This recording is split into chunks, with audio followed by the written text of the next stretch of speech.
Everybody, let's take 5 minutes out of our day and meditate on God's Word together. We don't often think about our eyes. We think about what we see with our eyes. Maybe you think about your eyes when you get something in your eye, or your eye hurts, or your eye itches.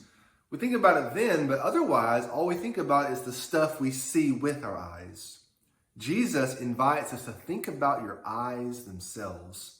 Not just your physical eye, but your spiritual eyes, how you see. Matthew 6, verse 22, he says, "The eye is the lamp of the body. So if your eye is healthy, your whole body will be full of light.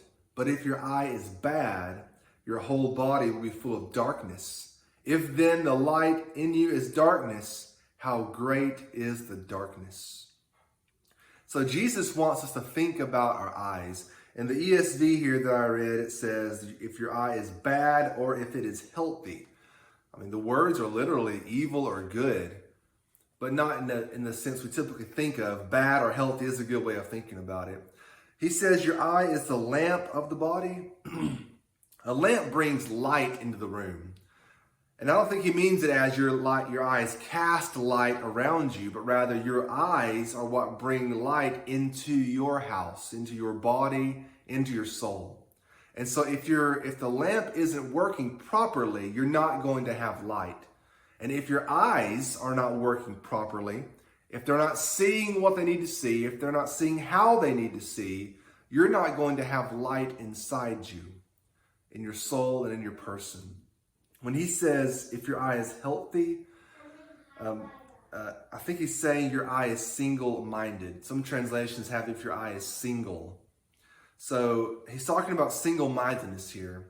It has to start with how we see God, how we see people, and how we see ourselves.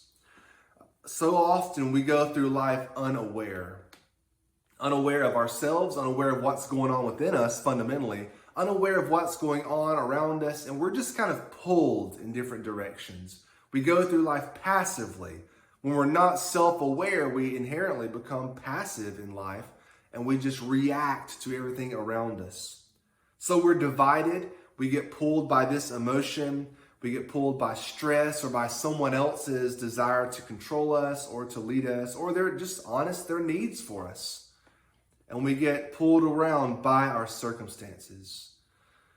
As the eye admits light to the body, Jesus is inviting us to be aware of what's going on inside you.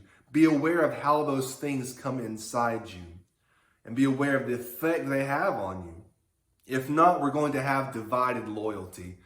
We're not going to be focused, but we're going to be led, not by God necessarily, as honest and genuine as our intentions are, but just led by our circumstances. And this is so fundamental. It applies to everything. And he says it right here in the middle of talking about money, kind of talking about money, verses 19, 20, and 21 that we saw in the last Take 5 video are about your treasures. And the next couple of verses we're going to see now are about money and your master being money or God. But this is just inherently about how we view the world, how we view possessions, how we view our needs, even anxieties. He's going to get to that next. But he says in verse 24, "No one can serve two masters, for either he will hate the one and love the other, or he will be devoted to the one and despise the other. You cannot serve God and mammon." ESV has money there. The King James has mammon. And mammon's actually a good word. It's an Aramaic term for an old Canaanite term for just food, provisions, all the stuff that we need in life. And Jesus is saying you can only have one master. You can't love both. Even if it's just the needs of your life, not even just greeds, but your needs, that's not your master.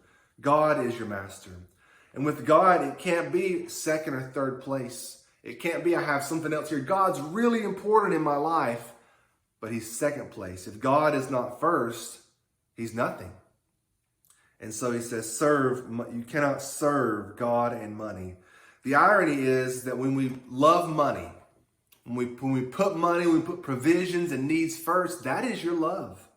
That is what you pursue. And ironically, that is what will control you. That which you pursue becomes what controls you. So who do you want controlling you? Do you want your money controlling you? Do you want the needs of life, your circumstances controlling you, or do you want to be led by God? But still, what about our needs? What about the stuff we've got to do, our food and provisions? Should we be concerned about those things? Jesus tells us we should, but that should be in the right place as well. And we'll talk about that next time we take 5. I'll see you then.